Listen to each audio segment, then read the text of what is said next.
Max super speciality hospital Lucknow में cancer survivors के लिए कार्निवल का हुआ आयोजन। इसमें सर्वाइवर्स, उनके परिवार व स्वास्थ्य सुरक्षा के क्षेत्र से जुड़े 300 से अधिक लोगों ने लिया भाग। इस कार्यक्रम में मुख्य अतिथि डीएम विशाख जी रहे। देखिए लखनऊ से विमलेश कुमार की रिपोर्ट। नमस्कार। आज मैक्स हेल्थ केयर ने ये हेल्थ कार्निवल कैंसर सर्वाइवर के लिए रखकर एक बहुत प्रशंसनीय काम किया है। बहुत सारे अवेयरनेस प्रोग्राम्स डॉक्टर्स, हॉस्पिटल समय समय पर करते रहते हैं, लेकिन आज की जो खास बात मुझे मैक्स हॉस्पिटल की लगी, उस पर मैं ज़रूर बात करना चाहूँगी। क्योंकि कई बार हम उनका मनोबल बढ़ाते हैं, उनको कुछ आगे की लाइफ को चलने के लिए सिखाते हैं। कई बार वो कितने दिग्गज हैं, कितने साहसी हैं, उनका सम्मान भी करते हैं। लेकिन आज एक ख़ास बात रखी जो सामने दिखाई दे रही है, ये 20 स्टॉल। इसका मतलब जो कैंसर सर्वाइवर सर्वाइव करने के बाद अपने किसी उद्यम को आगे बढ़ा रहा है, आज उस उद्यम का परिचय भी जनता तक सोशल मीडिया के माध्यम तक कराने का जो साहस उन्होंने किया है, इससे क्या हुआ कि उसने अपने जीवन की जंग तो जीत ही ली, अब इस शरीर को आगे सरवाइव करने के लिए एक अपने स्वावलंबन की जंग में जो वो आगे बढ़ेगा, ये एक बहुत ही सराहनीय कार्य है। जो आपने कैप्शन नहीं पढ़ा, यहाँ पे जो कैप्शन लिखा है उसको पढ़िए, निडर हमेशा, है ना। तो हमें जो भी देखिए, अगर कोई भी हमारे शरीर में, आपके शरीर, किसी के शरीर में परफेक्ट 100% परफेक्ट कोई नहीं है, कुछ ना कुछ कमी है, किसी में ज़्यादा हो गई, किसी में थोड़ा कम हो गई। तो अगर आप अपने मन को, अपने ब्रेन को, इन दोनों को कंट्रोल रखेंगे ना, तो ये बीमारियाँ 50% तो अपने आप सही हो जाएंगी। एप्पल है ना। अगर कोई हिम्मत हार दे तो बीमारी भी उसकी बढ़ जाएगी। अगर आप उसको स्ट्रेंथ दे दें कि हाँ मैं तुम्हारे साथ हूँ, और हम थोड़ा सा, जैसे डॉक्टर किशोर जी ने बताया कि आप नेचर से जुड़ें और अपने मन को अच्छा रखें, तो आधी से ज़्यादा बीमारियां तो ऐसे ही सही हो जाएंगी। और बाकी हमारा मेडिकल तो है ही है, वो तो अपनी सेवाएं दे ही देगा, लेकिन एक हिम्मत देना, जो हम सब यहाँ खड़े हैं, हम समाज के उस वर्ग को उठाने के लिए ऊपर है जो कहीं से हिम्मत से कमज़ोर पड़ रहा है ना। हिम्मत सब में होती है, हमको कहीं से हिम्मत मिली, हमारे पेरेंट्स ने दी, हमारे साथियों से हमको हिम्मत मिलती है। तो उनको ये हिम्मत देने का काम कि हम एक हाथ बढ़ाएं उनकी तरफ और उनको खड़ा कर दें। बाकी जंग अपनी वो खुद लड़ेंगे, हमें उनकी जंग नहीं लड़नी है। जंग वो, लेकिन जंग का साथी कोई एक कंधे पे आपके हाथ रख देता है बुरे वक्त में, तो आपको लगता है कि कोई है मेरे साथ ना। ये हौसला बहुत बड़ा है।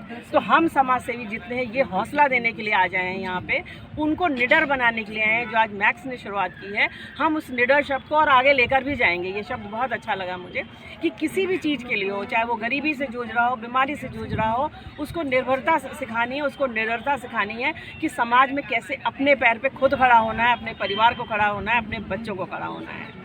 तो हमारा संस्थान आनंद फाउंडेशन, जिसकी मैं संस्थापिका हूँ, हम इसी को लेके चल रहे थे, और आज तो हमारा परिवार बहुत बड़ा हो गया, हम लोग बहुत सारे लोग हो गए।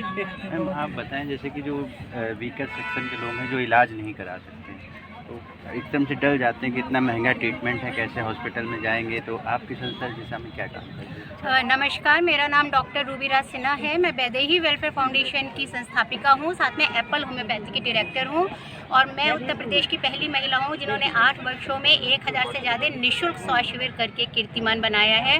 आज मैक्स हॉस्पिटल के प्रांगण में यहाँ पे एक जागरूकता कार्यक्रम है कि बीमारी कोई भी हो, जैसे हम लोग महिलाओं की जागरूकता की, माहवारी पे बात करते हैं, जागरूकता पे बात करते हैं, तो उसमें ये होता है ना, जो बच्चियाँ होती हैं या जो गाँव की महिलाएँ होती हैं, उनमें अवेयरनेस नहीं होती है। जब हम सैनिटरी पैड देते हैं उन्हें, तो उन्हें ये भी नहीं पता होता है कि इसको कैसे यूज़ करना है या कितनी देर तक लगाना है। आप बात समझिएगा, सैनिटरी पैड दिया, एक बच्ची सुबह 7 बजे सैनिटरी पैड लगा के स्कूल निकली और 2 बजे तक स्कूल में रही। 7, 8, 9, 10, 11, 12, 1, 2, 9 घंटे तक वो वही सैनिटरी पैड यूज़ कर रही है। जितनी बार पेशाब जाती है उसमें अमोनिया लगता है, उसमें और इन्फेक्शन डेवलप होता है, जो उसके नीचे से रास्ते में जाके यूट्रस में स्वेलिंग है और भी पस सेल्स हैं या इन्फेक्शन जो है वो क्रिएट करता है।